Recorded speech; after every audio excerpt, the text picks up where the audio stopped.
Tout d'abord, je vais me présenter pour que vous ayez une idée de mon parcours médical.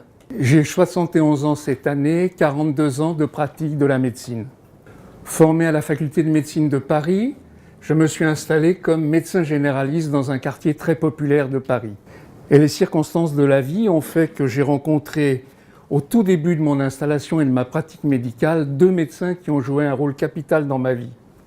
Ces deux médecins sont tous les deux en fait des chirurgiens. L'un s'appelle le docteur Valnet, c'est un chirurgien de guerre, c'est-à-dire qu'il a travaillé sous les bombes à réparer le corps des malades. Et c'est ce médecin qui, au début de mon installation, m'a amené à la rencontre avec les plantes médicinales, il y a 42 ans. Alors, après 42 ans de pratique, je peux vous dire que l'usage de la plante médicinale en médecine, c'est une révolution, une vraie révolution. Mais c'est une révolution qui doit être placée au cœur de la science médicale, pas en dehors. Et le deuxième chirurgien qui m'a rencontré, je les ai rencontrés le même jour à Paris, a joué un rôle capital dans ma vie puisqu'il m'a introduit dans un service de cancérologie.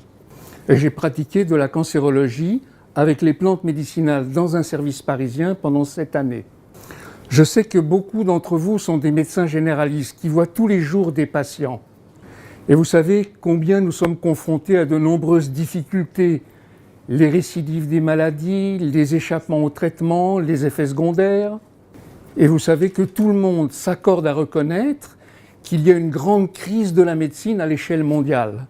Une crise des concepts dans l'approche du vivant et une crise de la thérapeutique dans la façon dont on traite les patients.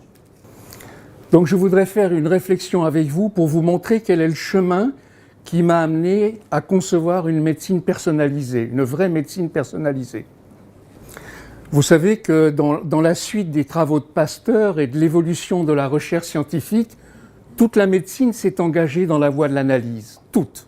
On a fait éclater le corps en ses multiples constituants et on a essayé de découvrir l'ultrastructure la plus fine qui soit en mesure d'expliquer la maladie.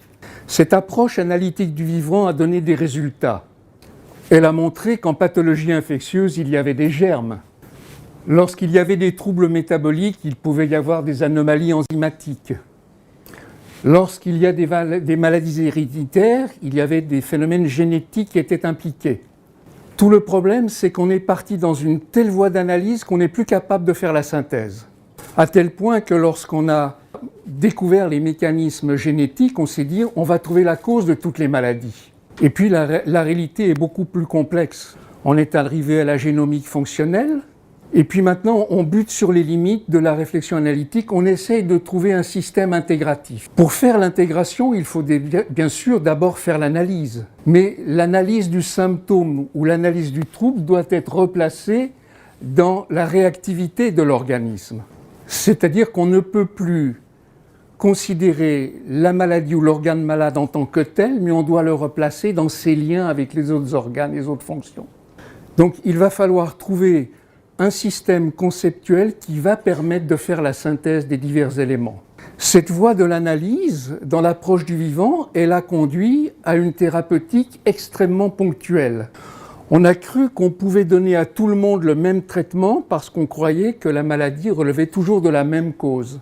Et on a mis au point des molécules très actives, pharmacologiquement très fortes, qui imposaient leur action à l'organisme. Ce choix thérapeutique, il est obligatoire bien évidemment, lorsque vous êtes confronté à une maladie hyper aiguë où l'organisme ne peut pas se corriger par lui-même. Le problème, c'est que ces médicaments ne sont pas naturellement des médicaments physiologiques intégrés dans la physiologie du vivant. Donc l'organisme doit digérer l'agression que représente le médicament. Et c'est donc tout le problème des pathologies secondaires, des pathologies réactionnelles ou des autres pathologies induites par le traitement. Donc c'est un des grands problèmes de la médecine moderne, c'est-à-dire qu'on est resté sur le symptôme ou sur le signe sans replacer le signe dans la globalité. Donc il va falloir faire une véritable intégration de la physiologie du vivant. C'est-à-dire que lorsque vous êtes confronté à une pathologie de l'amygdale récidivante et chronique, par exemple, vous devez replacer l'organe dans sa relation avec les autres organes et la façon dont il est géré par la globalité du métabolisme. Or, l'amygdale, c'est une partie du système de défense réticulo-endothélial. Donc, si vous avez une partie d'un système qui est déficitaire ou en excès, vous devez comprendre pourquoi. Et forcément, vous n'allez pas rester seulement au germe qui est placé sur l'amygdale, mais vous allez, par exemple, commencer à élargir votre vision en essayant de comprendre quels sont les mécanismes de régulation de la congestion de l'organe. Et la physiologie nous apprend qu'un des éléments principaux du système neurovégétatif qui participe à la congestion, c'est le système parasympathique. Donc vous voyez, déjà vous n'êtes plus seulement sur l'amygdale, mais vous êtes sur un système supérieur. Mais si vous allez encore plus loin, et si vous voulez comprendre vraiment la cause de la maladie, à ce moment-là, ce système lui-même, il dépend d'autres systèmes. Et vous savez que dans l'organisme humain, il y a un système qui fait l'intégration du métabolisme, c'est le système endocrine. Et on verra pourquoi la base de la théorie de l'endobiogénie, c'est une théorie à support hormonal. C'est-à-dire que c'est un système qui intègre la globalité, les systèmes et les fonctions. Et quand vous commencez à réfléchir sur chaque individu présent en face de vous, vous vous rendez compte que chacun a une spécificité du fonctionnement de ses organes et de ses fonctions. Et c'est cette spécificité individuelle qui va expliquer la sémiologie des diverses maladies. Par exemple, si vous suivez des malades qui ont des cancers du sein et qui ont le même cancer histologique du sein, et que le cancérologue dit on va le mettre à ce même traitement parce qu'elles ont le même cancer, eh bien vous vous rendez compte que dans la réalité, ça ne se passe pas comme ça. Vous avez une femme qui va guérir avec ce traitement, et l'autre qui va mourir 2 ans ou qui va faire des récidives ou des métastases très vite. C'est donc bien la preuve que l'aspect particulier que prennent dans le domaine des cancers, l'évolution des cancers, est strictement lié à l'organisme en tant qu'organisme spécifique. Ce petit schéma vous montre comment les vivants fonctionnent, ce que c'est qu'un système intégré. Actuellement, nous sommes dans la médecine génétique et dans la médecine génomique, c'est-à-dire qu'on est dans la partie dite la plus ultime du vivant. Et on dit le cancer, c'est lié à une anomalie du gène, donc on va modifier l'état du gène et le cancer va disparaître. Et le grand courant dans lequel toute la médecine moderne est en train de s'engager, c'est ce qu'on appelle la médecine personnalisée. Mais en fait, ce n'est pas de la médecine personnalisée, parce que la médecine personnalisée, c'est quoi? C'est l'intégration du gène dans la cellule, de la cellule dans le tissu, de la tissu dans l'organe, de l'organe dans l'organisme. Et quand on a compris qu'un organisme vivant, c'est une entité globale dans laquelle se développe la vie, et que cette entité est très spécifique et particulière, chacun de nous est unique, et que nous établissons des liens énergétiques entre l'environnement avec l'apport de matériel énergétique qui va être traité par l'organisme, et que cet organisme va traiter les informations et ensuite jeter en dehors les déchets, et que tout est en interrelation permanente à chaque milliseconde. Les cellules ne sont pas indépendantes des tissus, les tissus des organes et l'organe de l'organisme, parce que dans le plan que vous considérez, que ce soit le plan du gène, que ce soit le plan de la cellule ou le plan de l'organe, vous avez obligatoirement des relations multiples dans tous les sens qui vont faire l'intégration. Donc il faut qu'on trouve des clés à la fois sémiologiques et biologiques qui permettront de comprendre comment faire l'intégration. Donc l'endobiogénie, c'est une tentative scientifique d'intégration qui va replacer le rôle du gène dans la réalité du vivant, mais qui ne va pas rester exclusivement au niveau du gène. Parce que quand on a compris que l'être humain, c'est une structure en équilibre permanent et reconstitution permanente, on doit comprendre comment ça fonctionne dans la réalité.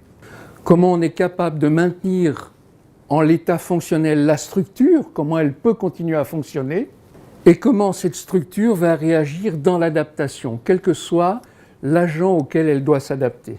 Alors, il est évident que lorsque vous avez compris que cette notion de globalité, vous ne pouvez plus vous limiter à une approche exclusivement analytique. Et à ce moment-là, votre acte thérapeutique, il va prendre une autre signification, il faudra mettre en place une autre stratégie. C'est-à-dire qu'on devra déboucher sur une thérapeutique spécifique, personnalisé, le moins agressif possible. Et dans la majorité des cas, après 40 ans de pratique, ayant traité de tout type de maladies, non seulement moi, mais des médecins de notre réseau, eh bien, je peux vous assurer que les plantes médicinales vont trouver une place capitale dans cette approche. Les plantes médicinales sont des structures d'une telle complexité qu'on ne peut même pas s'imaginer la complexité. Et il y a des relations synergiques entre la physiologie de la plante et la physiologie du vivant, de l'homme. Et la façon dont on doit utiliser la plante pour l'adapter à un individu particulier, ça va supposer un certain nombre de critères. Et des critères qui doivent être de nature scientifique. On n'est pas dans l'illusionnisme, on n'est pas dans le charlatanisme. Donc il y a en réalité 3 étapes dans l'utilisation de la plante, dans la façon dont il faut l'envisager. Il y a l'étape empiriste, c'est les connaissances des grands-mères, et de la tradition. Mais la tradition peut dire tellement de choses qui paraissent incohérentes qu'il n'y a pas la crédibilité scientifique. Et pour autant, c'est le fruit de l'observation qu'il ne faut pas négliger. C'est la première étape à ne pas négliger. Parce que si vous regardez dans toutes les civilisations qui se sont succédées dans le passé, si vous regardez les propriétés qui sont rapportées par une plante, quand il y a une constance de propriétés, vous pouvez être sûr qu'il y a une réalité observée. Mais il y a eu la révolution scientifique en médecine, donc il faut regarder la plante à travers le regard de la science.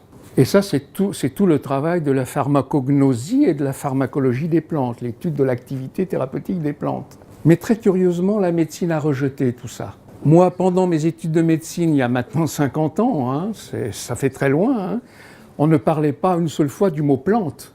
50 ans plus tard, c'est pareil, on ne parle pas de plantes, ce qui est un crime contre l'humanité.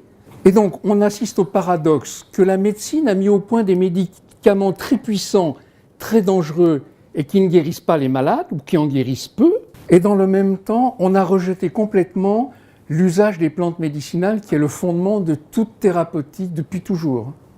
Donc, il faut passer maintenant à la 3e étape, qui est l'étape application clinique de la plante médicinale. Et dans une vision qui n'est pas une vision analytique, mais qui est une vision synthétique de l'usage de la plante. Et donc, il faut comprendre que les extraits globaux des plantes médicinales n'agissent pas comme un principe actif isolé de la plante. Alors, ce qui est frappant, c'est que quand on commence à enseigner l'usage nouveau de la plante médicinale à des médecins qui ne la connaissent pas, lorsqu'ils commencent à avoir des résultats, ils ne comprennent pas comment c'est possible. Je peux vous assurer, après 40 ans de pratique quotidienne, en médecine générale et en cancérologie en particulier, les résultats qu'on obtient sont tout à fait étonnants. Et ça, quel que soit le domaine de la pathologie. En sachant que le médicament de synthèse, il a sa place extrêmement précise dans la stratégie thérapeutique.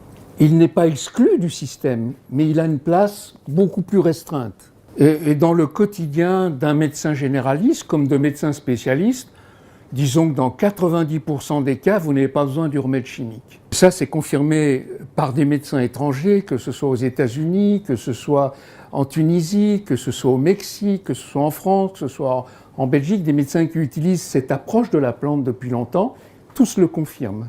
Le problème, c'est que l'enjeu d'une telle approche bouleverse les concepts de la pharmacochimie, parce que ça va toucher des choses absolument incontournable, qui est le monde de l'argent et le monde des multinationales. Et pour autant, la médecine est en crise et il faut comprendre ce que c'est que cette notion de terrain que la médecine a négligée depuis tant d'années. Donc il faut donner une définition claire et précise du terrain, savoir à quoi ça correspond dans un corps humain. À partir du moment où il y a une unité de fonction dans un organisme, il faut connaître ce qui assure l'unité. Et donc, quel est le véritable gestionnaire de l'équilibre de la vie? Parce que cette notion de terrain, elle est capitale puisque c'est elle qui va permettre d'expliquer toutes les formes cliniques d'une même maladie. Vous avez un cancer du sein et pour autant il y a 50 formes cliniques de la même maladie. Ben ça, c'est la conséquence de ça, du terrain. Parce qu'il y a bien un système qui, dans l'organisme, assure tous ces éléments dans la fonctionnalité. Parce que l'équilibre, il doit être en permanence maintenu à chaque instant et à tous les niveaux intégrés. Donc ce système capable de faire ça dans le corps humain, il doit contrôler tous ces phénomènes. et tous les comportements. Parce que s'il ne contrôle pas tous les comportements et tous les systèmes, il n'est pas le vrai gestionnaire. Et donc, devant chaque malade, on va être obligé d'étudier sa physiologie spécifique. Parce qu'il ne peut pas y avoir de médecine sans compréhension de la physiologie propre à l'individu. C'est donc qu'il va falloir faire une sorte de révolution comme la physique a fait au siècle dernier avec la physique relativiste. Il va falloir introduire les notions de dynamique, de réactivité et la relativité.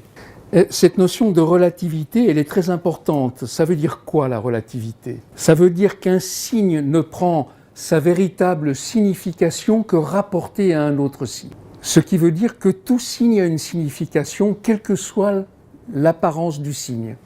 Par exemple, dans notre pratique quotidienne de médecin généraliste, il y a plusieurs étapes qui sont incontournables. Vous avez un malade qui rentre, il n'y en a pas un qui se comporte de la même façon. Il y en a un qui va rentrer dans votre cabinet timide, comme ça, en marchant discrètement, la tête baissée, puis un autre qui va venir et puis s'assoit à votre place dans le bureau. Est-ce que cela a une signification physiologique? Oui, bien sûr, mais laquelle? La physiologie va nous l'expliquer, cette différence dans le comportement. Celui qui est inhibé, c'est quelqu'un qui a un système parasympathique fort avec un alpha de rétention, puisque c'est le rôle physiologique de ces systèmes. Alors que l'autre, il va avoir un bêta sympathique explosif avec une thyroïde très emballée, sans qu'il soit pathologique. Ça ne veut pas dire qu'il a une maladie de la thyroïde, mais ça veut dire que sa thyroïde fonctionne d'une certaine façon qui n'est pas comme l'autre patient. Sous son aspect aussi, sur par exemple l'implantation des cheveux, ça va vous donner tout de suite une information sur le fonctionnement de la thyroïde et du système androgénique. Donc déjà, rien qu'en voyant rentrer le malade, vous avez des signes que vous devez penser en fonction de ce qu'on a appris en première année de médecine, la physiologie. Ensuite, le malade, il s'assoit, il commence à vous parler. Il vous dit, voilà, j'ai mal à la tête. Si c'est une femme, elle vous dit, j'ai mal à la tête pendant 8 jours avant mes règles. Si vous restez dans une approche analytique symptomatique, vous allez donner un médicament contre le mal de tête et vous serez content. Mais par malchance, 2 mois plus tard, le même malade revient avec le même mal de tête malgré votre traitement. Alors si vous voulez être honnête avec votre malade et essayer vraiment de le guérir, vous allez commencer à réfléchir autrement. Et vous allez commencer à discuter avec lui pour le laisser parler. Seulement en France, c'est interdit, il faut 5 minutes au malade. On ne peut pas parler avec le malade. Donc vous décidez de sortir du système officiel et vous prenez le temps avec le malade. Et vous allez vous rendre compte qu'il va vous raconter une histoire extrêmement complexe avec des détails qui tous ont une signification physiologique. Et c'est l'intégration de ces signes racontés par le malade qui va vous permettre d'affiner le diagnostic. Seulement, il faut que le malade il ait le temps de parler et parfois c'est au bout d'1 heure qu'il va vous dire un signe qui va être la clé du diagnostic. Et par exemple, pour rester dans le cancer, vous voyez des femmes qui ont des cancers qui explosent à certaines périodes de l'année et pas à d'autres. Et vous vous dites, mais pourquoi c'est au mois de septembre, chaque année au mois de septembre, elle fait quelque chose de mauvais par rapport à son cancer? Et puis vous ne comprenez pas, vous n'avez pas la clé, et pourtant ça existe. Et puis vous la laissez parler. Et tout d'un coup, pendant la conversation, elle vous dit, c'est curieux, chaque année, au mois de septembre, je fais des rêves en couleur. Si vous ne prenez pas du temps avec elle, elle ne vous dira pas qu'elle fait des rêves en couleur. Or, ce petit signe, il a une signification physiologique capitale. Il indique qu'au niveau hypothalamique, il y a une relance de la TRH. Et un des effets de cette TRH, c'est donc de relancer la transformation de la T4 en T3 et d'ouvrir en particulier des récepteurs à la thyroïde et à la prolactine dans le foie. Et donc, vous trouvez là la clé qui va vous permettre de comprendre pourquoi la malade va faire des métastases dans le foie. Seulement, la médecine n'a pas le temps de faire ça. Malheureusement, c'est une médecine à la chaîne. Par exemple, si on prend l'exemple des actes chirurgicaux qu'on ne devrait pas faire dans tous les cas. Par exemple, une femme qui a un fibrome et on dit on va vous enlever votre utérus parce que ça ne sert plus à rien et votre fibrome vous gêne. Or, ce n'est pas anodin d'enlever l'utérus à une femme. Pourquoi? Je vais vous expliquer. Si la femme fait un fibrome plus ou moins important, cela suppose plusieurs mécanismes physiologiques. Il faut une augmentation de l'activité des estrogènes et des androgènes. Il faut une augmentation de l'activité des facteurs de croissance. Or, si vous enlevez l'utérus, qu'est-ce qui va se passer? Le centre de commande hypophysaire va se rendre compte qu'il y a un vide périphérique. Il n'y a plus les récepteurs qui sont bloqués. Et donc il va y avoir une relance de l'activité hypophysaire qui va ouvrir de nouveaux récepteurs.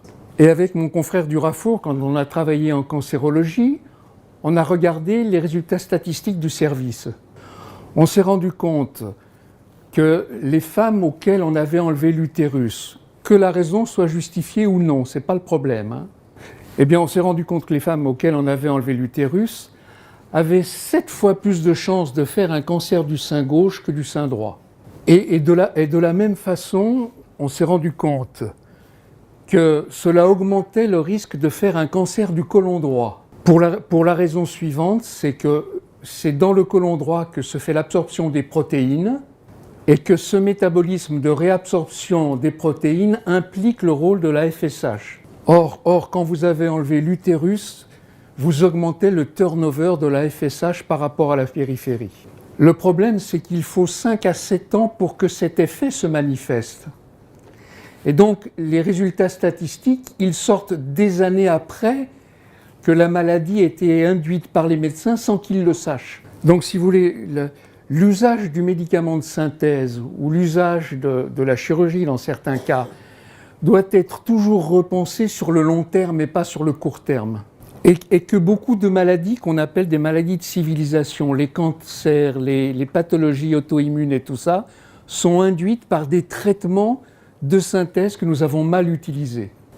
Ce qui veut dire que si on veut que notre médecine, qui a permis des progrès très importants, mais qui bute sur ses limites, si on veut qu'elle fasse un pas en avant, il va falloir qu'on élargisse la vision. Et on doit comprendre qu'on est un système vivant qui a tous ces éléments qui fonctionnent en permanence, et donc qu'on doit respecter le plus possible la physiologie naturelle de l'individu. Je ne vais pas rentrer dans des détails parce que c'est une approche complexe, évidemment, mais la notion de terrain, ça implique obligatoirement le génome, dans son expression fonctionnelle, c'est-à-dire qu'on doit introduire ce qu'on appelle maintenant l'épigénomique, c'est-à-dire les relations du génome avec l'environnement, en sachant que jusqu'à présent, la médecine n'a pas encore compris le fait que l'épigénomique interne est encore beaucoup plus importante que l'épigénomique externe. Donc ce système gestionnaire qui assure la vie dans notre organisme, il doit répondre à ces critères. Parce qu'à chaque milliseconde, nous sommes soumis à des agressions de toute nature et on doit les digérer et se reconstituer. Donc on doit aborder toute la notion du métabolisme, puisque c'est le métabolisme qui permet la vie à l'intérieur de notre organisme. Et donc, quand on réfléchit à la façon dont l'être humain réagit par rapport à l'agression et pour se reconstituer, si on part de l'état d'équilibre d'un individu sain, il est confronté à des agressions, qu'elles soient externes ou internes, donc on doit s'adapter, répondre à l'agression. Donc notre organisme, il va mettre en place les moyens de répondre à l'agression. Et c'est des phénomènes qui sont bien connus par la médecine, ces moyens, c'est pas hors de la médecine, bien entendu. Seulement, vous allez comprendre pourquoi c'est le système hormonal qui est la base de la théorie de l'endobiogénie, parce que ces réponses adaptatives qui vont permettre à l'organisme de se restructurer et de faire face à l'agression, ils sont contrôlés par le système endocrinien et neurovégétatif. Si la réponse est bien adaptée à l'agression, qu'est-ce qu'il se passe? Eh bien, l'organisme retrouve l'équilibre antérieur. Mais si pour une raison ou pour une autre, ces systèmes tampons ne sont pas capables de faire face à l'agression, alors à ce moment-là, on va quitter la réponse physiologique normale d'adaptation pour aller dans la désadaptation en route vers la maladie. Et donc, pourquoi c'est tellement important d'écouter le malade, de l'examiner attentivement, de le regarder, parce que ça va vous permettre de comprendre comment fonctionne sa physiologie de base. Alors la médecine préventive, elle va se situer dans la correction des micro-déséquilibres que vous aurez identifiés. Sinon, vous allez tomber dans la physiopathologie, c'est-à-dire l'expression de la maladie. La médecine ne part que dans cette voie, malheureusement. Elle ne fait pas le lien entre la physiopathologie et la physiologie de base. Et ça, c'est la porte ouverte à toutes les erreurs d'interprétation. Parce que par exemple, si la désadaptation est un excès de cholestérol, et que vous n'avez pas compris que l'augmentation du cholestérol est une réponse adaptative à un cas particulier, vous allez vous efforcer de faire baisser le cholestérol en oubliant que dans le cas de ce malade, c'est parce qu'il y a un problème hépatique, c'est parce qu'il y a un problème thyroïdien, parce qu'il y a un problème cortico-surrénalien, n'importe quel. Il faut identifier la cause qui se situe dans le déséquilibre de la physiologie normale. Donc, dans la vision endobiogénique des maladies, la maladie, ce n'est que l'expression d'un déséquilibre de la réponse physiologique adaptative face à une nécessité de réponse. Et c'est ce qui permet de comprendre les formes cliniques d'une même maladie, de comprendre pourquoi il y a des maladies qui sont répétitives et faibles, d'autres qui sont fortes, d'autres qui durent longtemps, d'autres qui durent moins longtemps. Et là, c'est la personnalisation. La personnalisation, ce n'est pas le traitement de la tumeur, c'est le traitement du malade avec le traitement de sa tumeur. Je ne dis pas que personnaliser un traitement ciblé sur une tumeur, c'est mal, je n'ai pas dit ça. Hein. Ce n'est pas une attaque contre les traitements personnalisés de la maladie. Hein. Mais quand vous pensez que ces nouvelles thérapeutiques ciblées, en cancérologie par exemple, quand on regarde les résultats statistiques, combien de mois, est-ce que c'est une révolution comme on dit? La médiane de survie en moyenne, c'est 2, 3, 4 mois de plus. C'est très peu. C'est très peu. Et c'est très cher. Qui est-ce qui va pouvoir payer les traitements? Il y a des traitements en cancérologie ciblés qui sont à 100 000 € par an pour quelques mois de plus. Par contre, si vous prenez en compte tout l'environnement, c'est-à-dire tout le terrain du malade, vous allez changer beaucoup l'expression des maladies. Beaucoup, beaucoup, beaucoup. Je vous ai dit que la notion de dynamique, c'était très important. Hein. Rien n'est statique dans le corps humain. Donc il va falloir apprendre à identifier les mouvements des réponses. Et donc apprendre à identifier à tous les niveaux, depuis le niveau de l'organe jusqu'au niveau des liens entre les fonctions et à la globalité. Et pourquoi nous avons retenu, avec Durafour, le système hormonal comme étant le vrai gestionnaire de l'organisme? Parce qu'un vrai gestionnaire, il doit répondre à plusieurs critères. On doit le trouver partout dans le corps, à tous les niveaux, depuis le niveau moléculaire jusqu'au niveau global. Il doit être capable de répondre dans l'instant même. Chaque milliseconde, il fonctionne, ce système. Et il doit contrôler tout à tout niveau, et en particulier, il contrôle le système nerveux et le système de l'immunité. Et donc, en réalité, c'est ce système qui est le vrai gestionnaire de l'équilibre de la vie dans le corps humain. Et ça, c'est possible parce qu'il est organisé lui-même en système qui est capable de s'autogérer. Donc, il répond à tous les critères du véritable gestionnaire. D'ailleurs, quand on fait des études d'embryologie embryogénèse et de fétogénèse, on se rend compte que le système hormonal, il est à l'œuvre dès la fécondation, dès la mise en place de l'ouverture du génome. Et alors, ce qui est intéressant de comprendre, c'est la logique de fonctionnement de ce système. Parce que vous allez comprendre lorsque vous avez une usine de fabrication de voitures, par exemple, vous apportez du matériel à la chaîne de fabrication numéro 1, puis ça va à la chaîne numéro 2, numéro 3, numéro 4, et au bout, il y a la voiture qui sort. Parce que si on apporte les morceaux à des moments n'importe quand, il n'y a plus de cohérence dans le système. Or, la médecine, elle a bien identifié les actions des hormones. Il y en a partout, à tous les niveaux, tout le temps. Il y a la thyroïde, il y a la surrénale, il y a le thymus, etc., etc. Or, ces hormones, elles ont des actions contradictoires entre elles. Il y en a qui détruisent, il y en a qui construisent.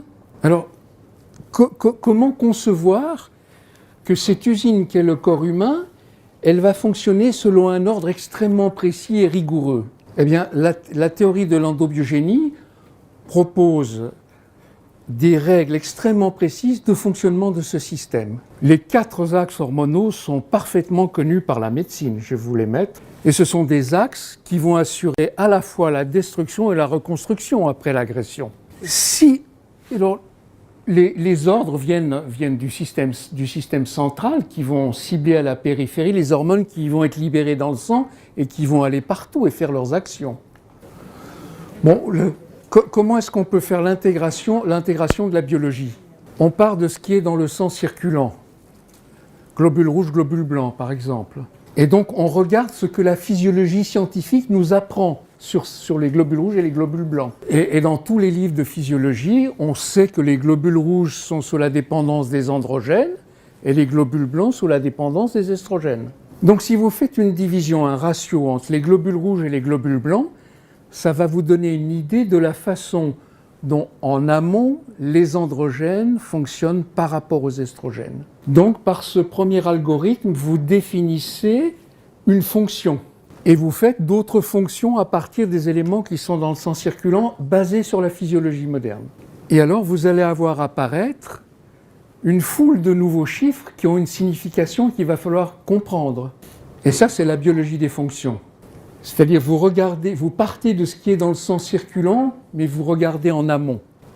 Vous avez donc devant vous le même individu, mais vous ne le voyez pas de la même façon. C'est-à-dire que la profondeur de champ, vous ouvrez le champ de vision.